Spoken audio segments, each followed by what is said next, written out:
Nahuli kamang pamamaltrato ng isang kasambahay sa alaga niyang 85 taong gulang na lola.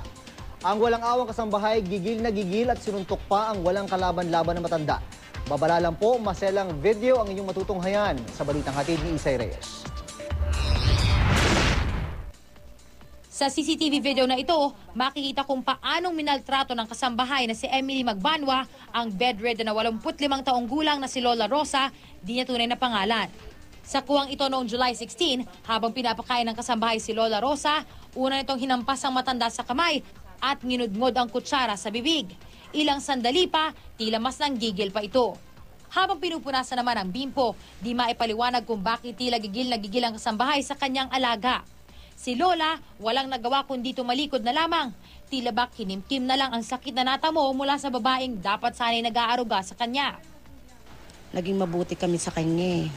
Pamilya yung naging turing ko sa kanya kahit bago pa lang siya. Kasi pinakitaan ko siya ng maganda eh. Yung hinihingi ko lang na bantayan niya nanay ko sa oras na wala kami. Sa parehong araw, matapos ang ilang sandali, bumalik ang kasambahay na si Emily. Tila di pa nakontento.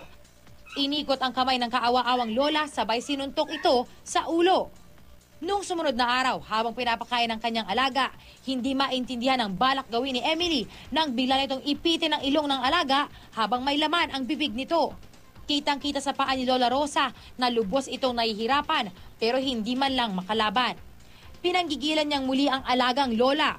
Dito na nakita ng apo ni Lola Rosa sa kanilang computer monitor na tila ba may ginagawang kakaiba ang kasambahay. Kaya agad itong lumabas para sumilip. Pagtingin niya, ang tingin niya parang may ginagawa sa lola niya. Tumakbo siyang palabas. Humarap siya dyan sa may apaanan ng lola niya. At nung nandyan siya, maayos naman. Maayos ang pag-ano. Pero iba yung kutob niya eh.